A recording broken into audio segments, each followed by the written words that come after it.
Hello, welcome back to my channel. Today I'm going to be telling you all about my family's most recent vacation. Disclaimer: I know that this is not the worst vacation in the history of vacations. The things that make this vacation bad are first world problems. This is half terrible and half, just funny terrible.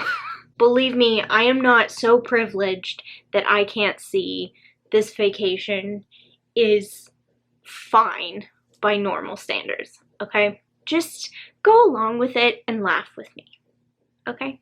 First, let me set the scene. My brother wanted to travel to Anaheim because he wanted to go to the Chaos and Carnage concert that was taking place at the House of Blues Anaheim. My parents were going to drive him down there and decided, why don't we make a weekend vacation of it? We are originally from Orange County, so we're pretty familiar with the area. We love going back home. It feels like home to us. My brother and I jumped at the chance to go on vacation because all four of us in the family desperately needed some R&R.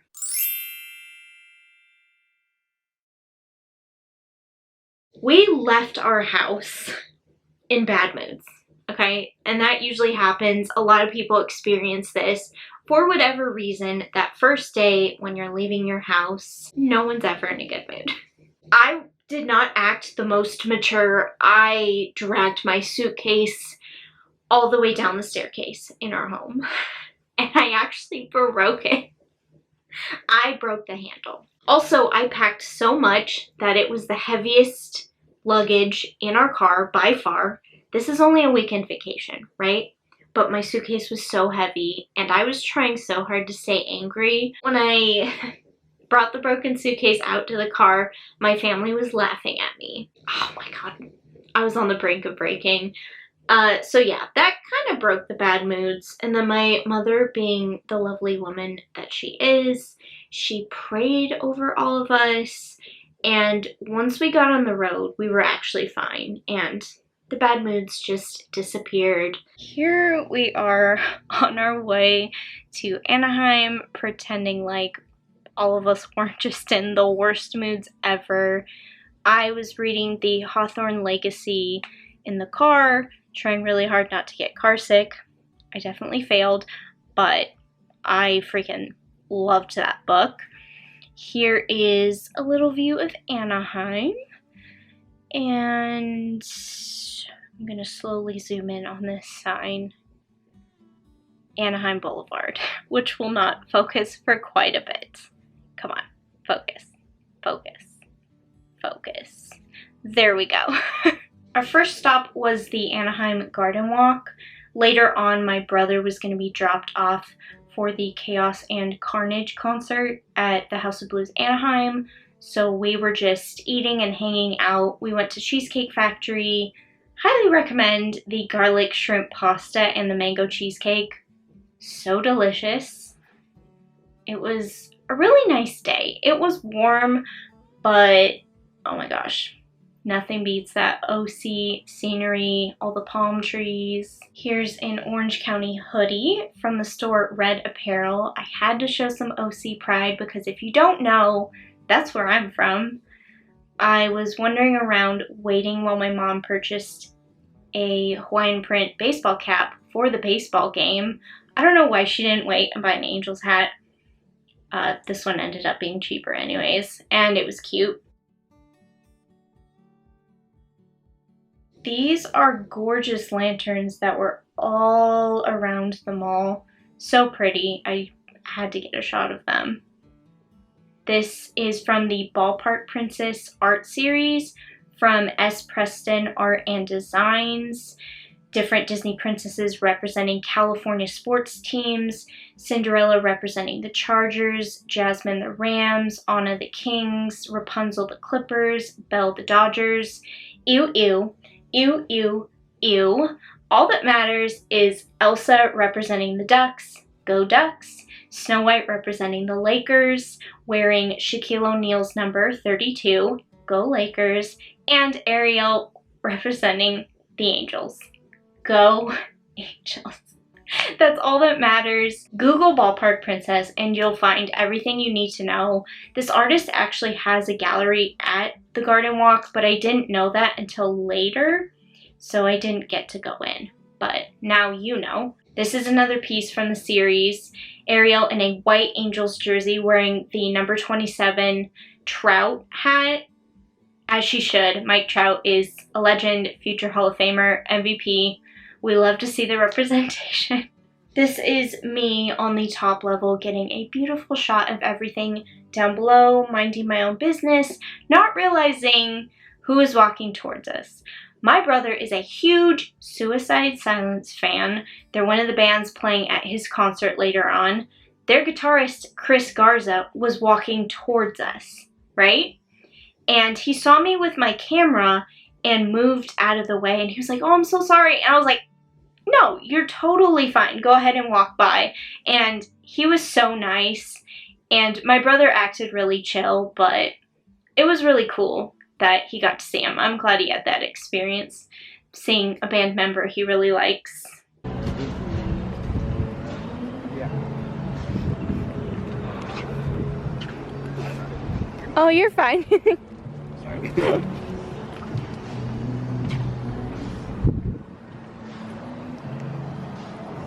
This is a huge dragon art piece that's been at the mall since I think 2020. It used to face the other way above the stairs, but they moved it more to the side and the tail goes over the stairs. Yeah, it was huge and really cool. Especially against the sun during the day. I bet it looks even cooler at night lit up, but I didn't really get to see it at night because I wasn't up there paying attention. This is me going down the escalator with my mom. Everything was so beautiful. The lanterns, and there was cool art everywhere. You'll see this piece off to the side. I think it was like a guitar and music notes. And then this cool sky ceiling. It's really pretty. This is Cafe Boba. We could not find a coffee shop that was open, so we decided to try this boba place, and I ended up trying boba for the very first time. And I actually really liked it. I'm not a huge tea person, but I tried their fruit tea. It was lemon, lime, orange, and watermelon, and then I got strawberry popping boba. I had no idea what I was ordering, okay? No idea. This whole boba world is brand new to me, but thankfully I ended up really liking it.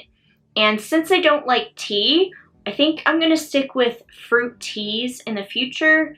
And yeah, hopefully I'll find other things closer to my house that I actually enjoy, aside from slushes, which are apparently not authentic boba. I just learned that. This is me trying to subtly film myself without people realizing I'm filming myself. I'm trying the tea, which is delicious, and my brother's making fun of me for vlogging myself. And you'll see in a minute, he makes me laugh. Listen, like, I have to step out and be brave at some point. Yeah.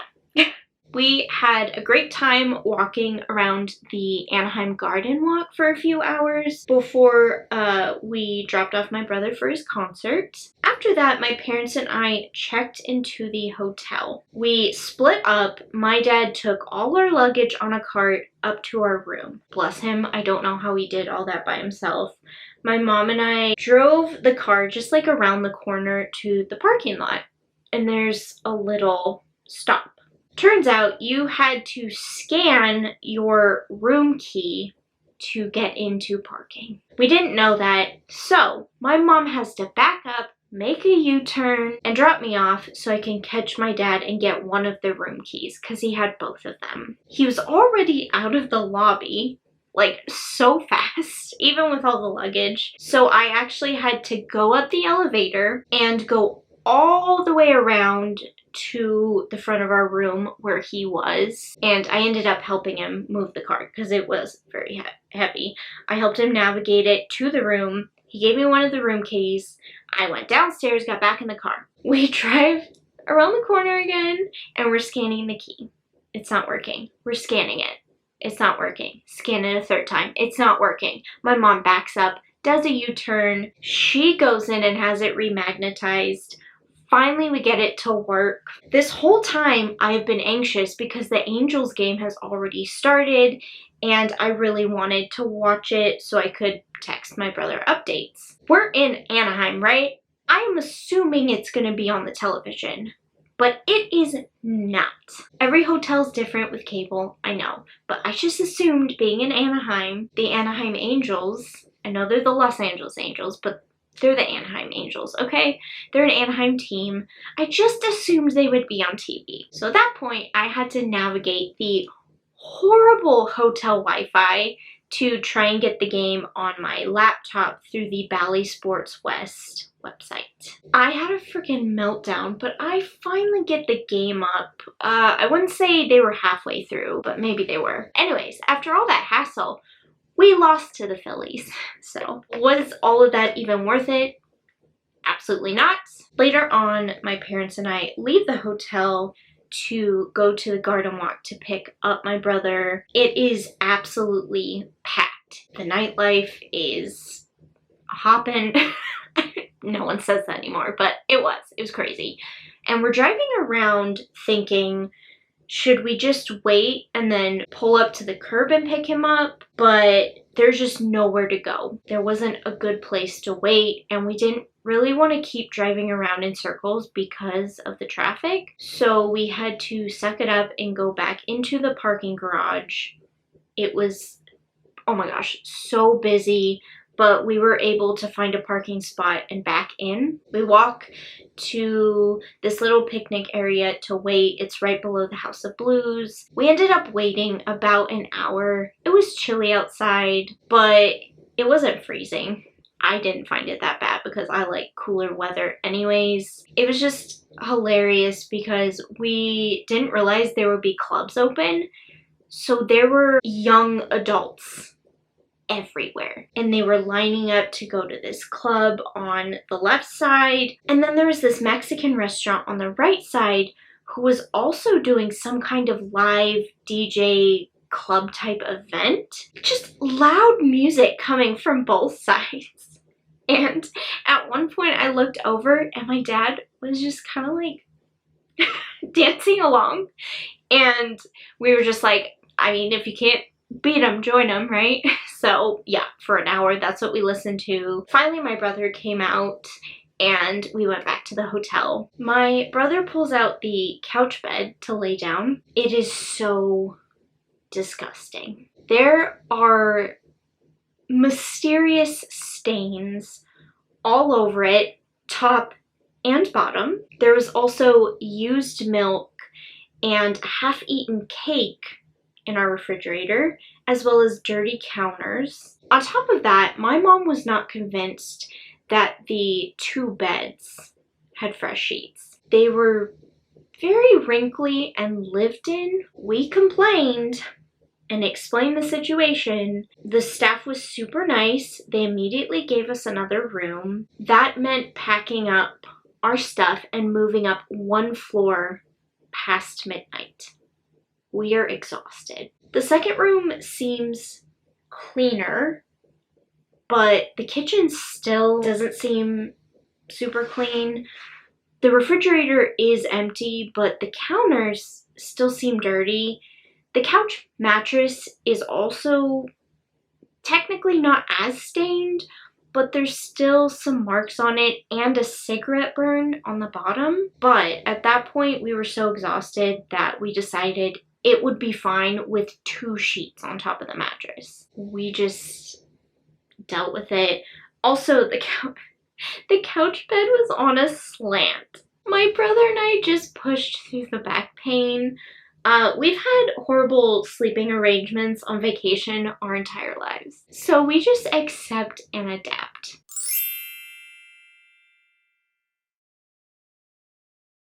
After much needed sleep, because we definitely slept in after the night we just had, my brother was craving burritos, so we visited this local hole-in-the-wall Mexican restaurant. When we get there, it's not the nicest shopping center, if I'm being honest. There are two entrances, and the entrance on this side we couldn't access from where we were turning. We could only go through this one. However, the laundromat at this side of the shopping center had a huge semi parked out in front of it, and they were moving stuff out. Washing machines, dryers, and that thing was parked for the day. It wasn't going anywhere. We barely made it into the entrance. Like, my mom had to squeeze, and I'm pretty sure we had to go over the curb a little bit. So ridiculous, but whatever. We make it in and we park. The restaurant was fine. The food was good. There were a couple other tables in there, but the wait staff, I was like, why are they being so rude? The waiter was rude. The waitress was rude. Guys, why are you being so rude to the few people who are in here? It didn't make sense. But like I said, the food was really good. The shrimp quesadilla I had, oh my gosh, I still think about it. The hilarious part is that our hot food came out first, and it didn't take that long. My dad ordered a salad. I swear his food didn't get there until like 15 minutes after the hot food. He said it was good, but I think he was being polite. I don't think the salad was anything to write home about. After that, we all had a sweet tooth, and we were looking for local ice cream places, and I had the brilliant idea, hey, there's this cool place called Salt and Straw in downtown Disney, and they have like really unique flavors and they get rave reviews. Let's try that. Now keep in mind, this is a Saturday, beginning of June. Schools are starting to get out. Summer vacations are starting. It's the weekend. What a brilliant idea, Lauren. My poor mom had to navigate summer Disney traffic just to get to downtown, and we ended up missing the parking lot. So then we're searching for an alternate entrance. We have GPS on. It takes us in a circle. We're heading towards a split. One side is the park entrance and one side is downtown Disney. Now we see the signs, me, my brother, my dad, we see the sign and we're telling my mom, go right. She was frazzled, understandably so. God bless her. She was our driver for the trip. She missed the signage and went left to Disneyland. And we don't have tickets, right? We end up in the parking garage in a line for the parks. And it's a long line, so we have to wait just so we can get up to the booth and tell the guy, we're not supposed to be here. We have to find a way to get out. He was so nice about it when we finally got up there. He put a sign on our window and he said, drive up. When they see the pink sign in your window, they'll direct you to the exit. We make it out and we have to go all the way back around, but we make it back to that split, and this time we go right. We make it all the way back to the original place where we entered Disney property. The downtown parking lot is on this side, but GPS tells my mom to go left, so she turns left. And we end up in an entrance to a Disney hotel, which is not where we're trying to go. So we have to wait to talk to the attendant, and she's really nice about it. She said this happens more times than you would believe. She's like, just make a U-turn and literally turn left, go a little ways up, and you'll see the entrance. We do that. We finally make it to the parking lot. It was almost full, but we managed to find a nice roomy space at the back of the parking lot. We actually had a lovely view of Disney California Adventure. We could see the Incredicoaster, which was pretty cool. Here we are walking to downtown Disney to get some ice cream from Salt and Straw. Was my suggestion. They get rave reviews, and we all had a sweet tooth after lunch. So here we are braving the summer Disney crowds.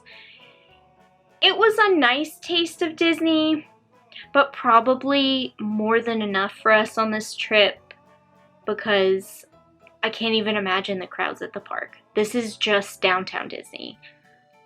I wouldn't have wanted to be at the park at this time of the year. Absolutely not. Here's the Lego store. They always have amazing displays outside. The favorite was definitely this big one right here of Prince Philip fighting Maleficent as a dragon. I got a really cool shot of it with some lens flare, really channeling my inner J.J. Abrams. Look at that. Oh my gosh. Frame that. Here we are at Salt and Straw, and let me see if I remember. I got pear and blue cheese and strawberry honey balsamic with black pepper. This is what they're known for. They have some like normal flavors, but then they have these off-the-wall flavor combinations.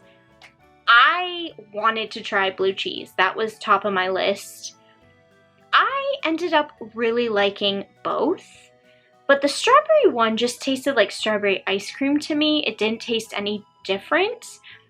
The pear and blue cheese was very distinct, but that was actually my favorite. Keep in mind, I'm a huge fan of blue cheese, so. I mean, it sounds so weird, and my brother rolled his eyes when I ordered it, but I really liked it, and I'm thinking about ordering some through the mail. It was really good. I don't even care. It was really good. Here's me showing off my cup. My brother and I especially are not people persons. It was a lot, like barely any breathing room. We did a little bit of window shopping, but it was hot.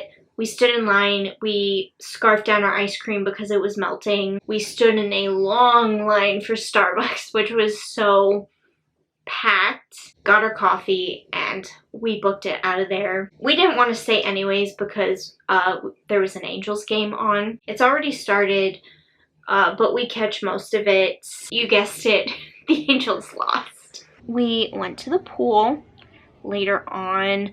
I got some reading done in my book. I was very close to the end. I was thinking I'd give it 5 stars, but I ended up giving a high 4 stars, okay? It was very close. Maybe even a 4.5. I'm just that picky. But I enjoyed reading by the pool. And this next shot is one of the prettiest camera shots I've ever had in a vlog. It's so beautiful. I don't want to distract you, but it's so beautiful.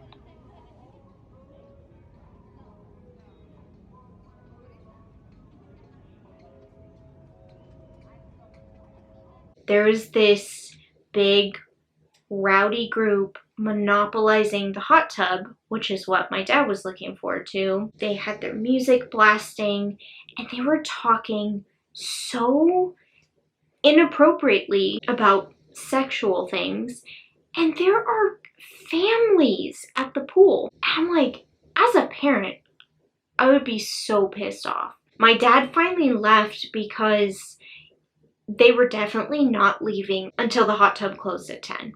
Like, they were settled in for the night, and he was just like, I'm just gonna go back up. I felt so bad. My brother and I, after he worked out in the little gym, we got into the pool and did some laps, which was a lovely dose of cardio. Ever since we moved back to California, our neighborhood does not have a pool here, so we've really missed being able to swim whenever we wanted to. Every time we get the chance, we do like 1,000 laps, and it felt so nice. But yeah, the atmosphere was not great. This is a little mini hotel room tour. You're gonna see my dad and brother chilling in the little living room.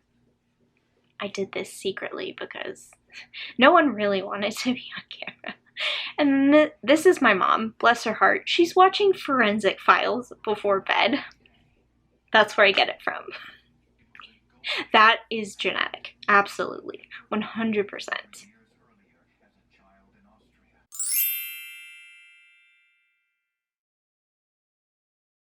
This is me being up early for the Angels game. Don't know why, but I was. At this point we weren't losing, that's great, but we did lose, 100%. We wouldn't be the Angels if we didn't lose. What a horrible trip to Philly. Later on we ate at PCH Hot Dogs, well-known OC restaurant, or whatever you want to call it, hot dog booth. So good. I've been going there since I was a little girl. I usually get a plain hot dog with mustard, which is not very exciting. This time I tried sauerkraut, which I've never had before. Absolutely delicious. I had one sauerkraut hot dog, I had french fries, love their french fries, and a chocolate shake. And oh my gosh, so good. I really wish we lived closer. Next, we went to a nearby Barnes & Noble, which is 2 stories. Anytime I'm around a Barnes & Noble that size, or any bookstore that size, I have to go in. Oh my gosh, I have actually been to a 2-story Barnes & Noble before in Dallas, Texas. And this is the first one I've been to since then, so I was so excited. And I had already prepared my wallet. I knew I was going to buy books. That's a given. This is me riding up the escalator to the 2nd floor. I knew the books I wanted would be on the top floor. Oh my gosh, the view. There's nothing like being in a room or building where you're just surrounded by books. That's what heaven looks like to me, okay? So we have the children's section, the toys and games section, and then the section I was looking for, which was young adult, mystery and thriller, manga, graphic novels, comics. And next you're going to see what I bought. The first book, A Magic Steeped in Poison. Gorgeous cover. Absolutely gorgeous. Look at the end pages. Oh my gosh. And here is the synopsis. Feel free to pause if you want to read the synopsis. Oh, so stunning. I still haven't read this book and I really need to. I really want to.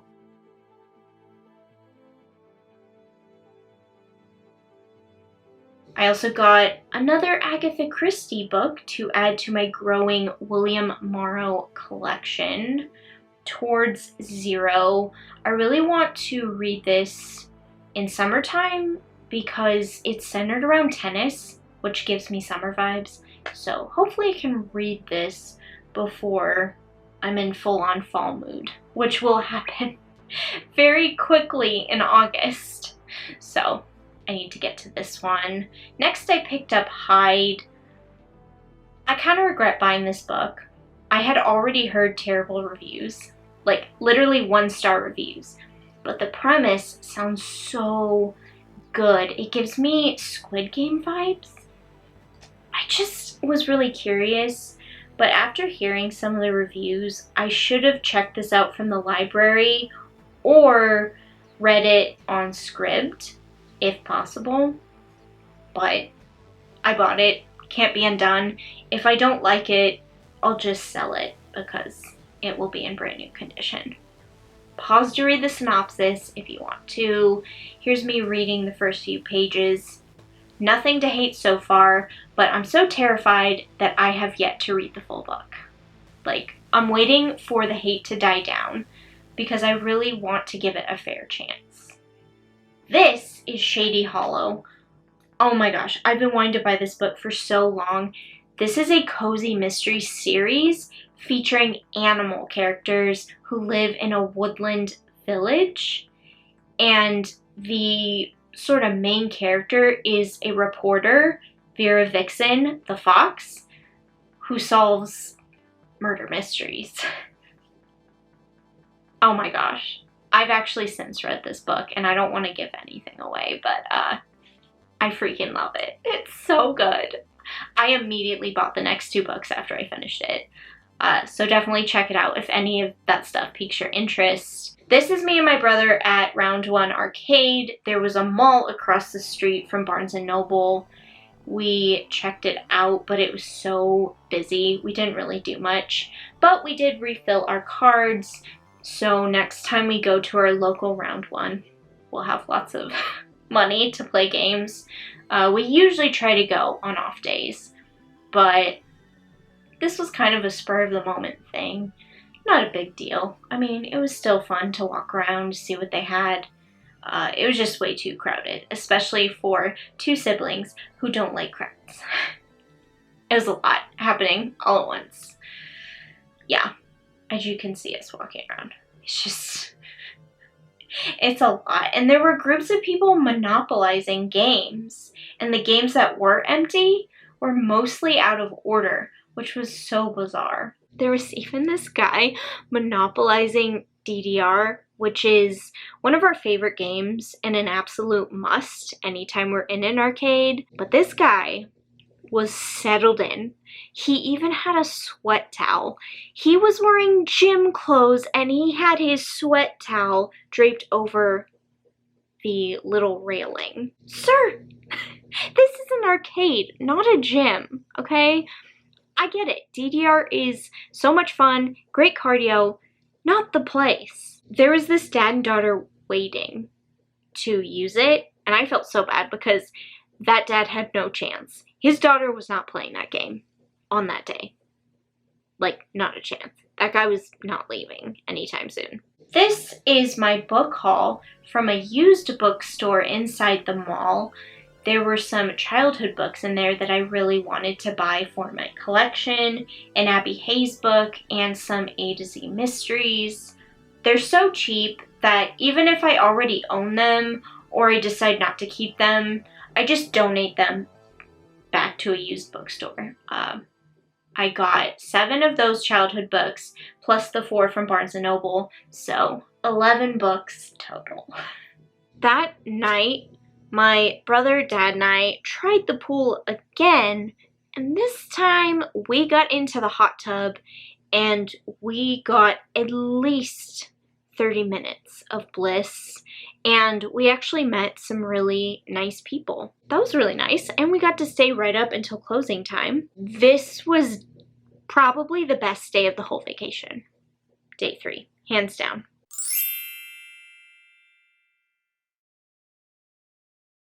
After a long time of saying we wanted to go, we finally tried Roscoe's House of Chicken and Waffles. They were out of their signature tenders, which was odd, and the waitstaff was kind of rude. However, I have to give them some grace because by the time we walked there from the hotel, it was around noon, maybe past noon, and it seemed like they had just finished dealing with a rush. There were quite a few tables filled that were finishing up. I think we came right after a very stressful period of time, so I let all that pass. The food was delicious, okay? If I had to be picky, I would say the chicken was a little dry, but when you ate it with a little syrup and a piece of waffle, it was fine. I mean, after everything else we'd been through on this trip, I could let all of this pass, like the least of our worries. The point is, we finally had Roscoe's chicken and waffles, and it was delicious. Now we come to the Angels game. This is what we're wanting to be the highlight of the trip. This is a picture from 7 years ago when my family was last at the Big A. I believe we lost to the Texas Rangers, which is so unfair because at the time we still lived in Texas. So unfair. But I love that picture because you can actually see that the pictures in front of the stadium are different. Jared Weaver was still one of the pictures, which is so cool. Love Weaver. This is a really long clip. I'm just gonna warn you, but I wanted to film everything.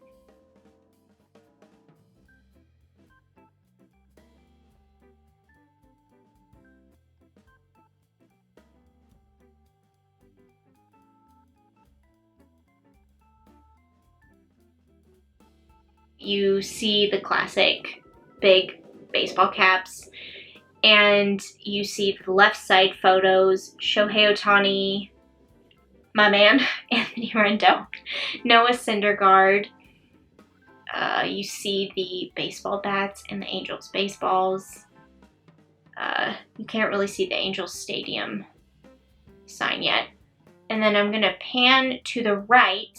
You'll catch a glimpse of my brother in his Ohtani jersey, and then the media booth where you see pre and post game shows featuring Kent French, Bobby V, Mark Gubiza, GA, Garrett Anderson, Tim Salmon. There is the Angels Stadium sign from where we were standing in line, and then you can see Walsh, Fletch, and Trout.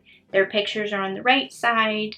So glad we got there early. If you're going to an Angels game or any baseball game, always get there early if you can. This is so cool. We got to see the World Series display case. That's the trophy. How freaking cool is that? That's the trophy. I remember winning the World Series like it was yesterday. Family and friends gathered in my living room watching us win for the first time ever, and currently the only time ever. Oh my gosh, the absolute joy I experienced. Still my favorite baseball memory. This was release day for our City Connect jersey, which by the way is the best. It's so freaking cool. It was chaotic in the team store, but we still managed to get my brother an Ohtani jersey, and I got a hat. We got ices and Cracker Jacks.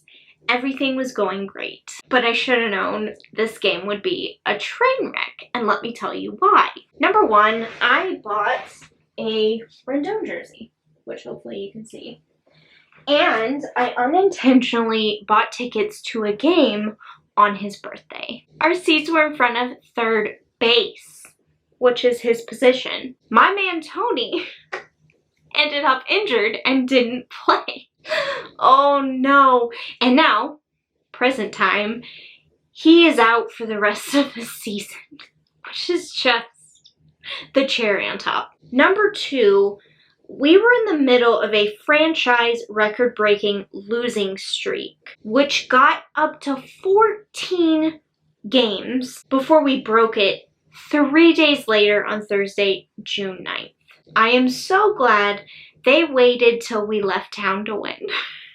Because, spoiler alert, we do not win. Oh my goodness. Number three, my family was already experiencing a lukewarm vacation, so why the heck would our last day be any better? Number four, my brother remembered that our last trip to the Big A 7 years ago was a loss. What a memory to have right before the game.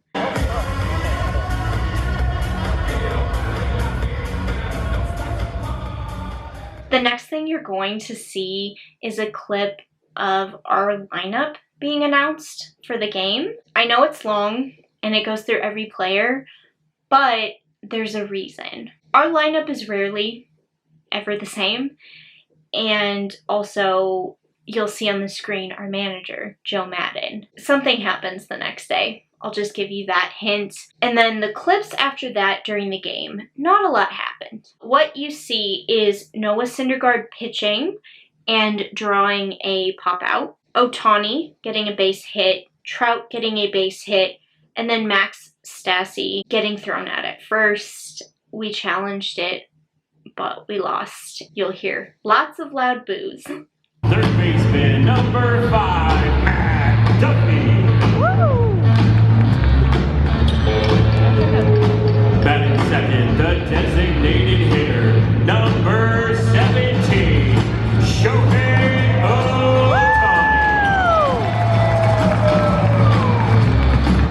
Batting third, playing in center field, number 27, Trout. Batting fourth, first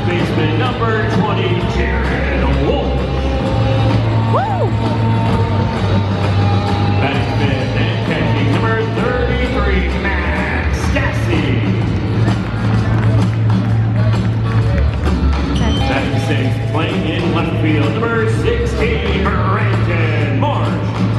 Woo! Batting 7th, second baseman, number 2, Luis Rendon.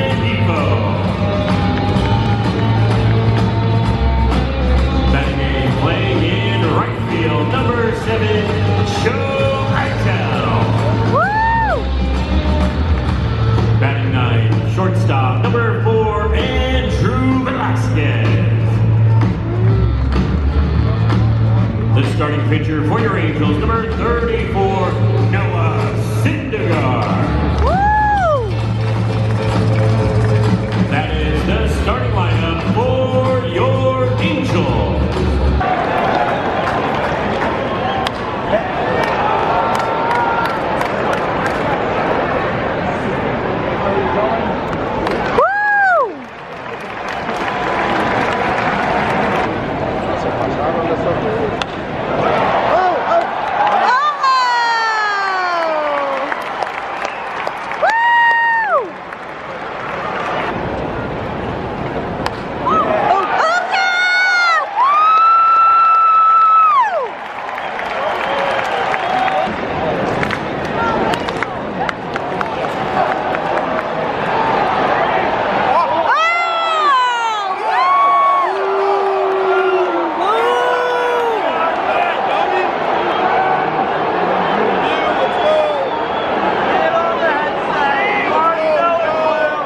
We sat for 3 hours listening to way too many Boston fans, including the family right in front of us, cheer on the stupid Red Sox to a 1-0 victory. Just an absolute snooze fest of a game and an absolute heartbreaker. I, being the dedicated vlogger that I am, filmed every single batter to make sure I caught all the highlights. What highlights? The ribbon on top of all of this is that the next day, our manager, Joe Maddon, was fired. It was awful. I love my Angels. I try and stay positive. What a terrible experience.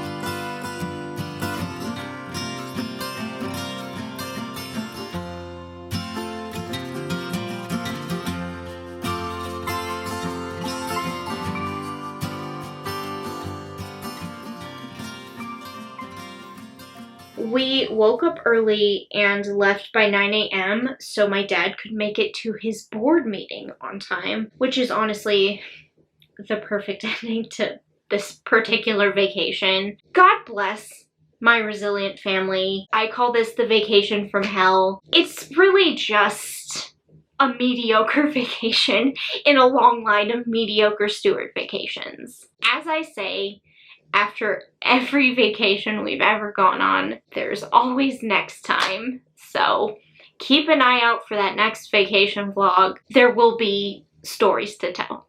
I can promise you that.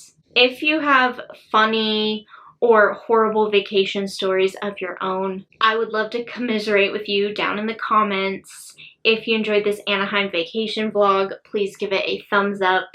Don't forget to hit that red button down below to subscribe and become a member of my YouTube family. Also, click the bell to turn on your notifications. Click the link down below to become a patron and financially support future content. There are 10 tiers to choose from, something for every budget. My comment section is always open for a chat and video suggestions from you. I will see you in my next video. Bye!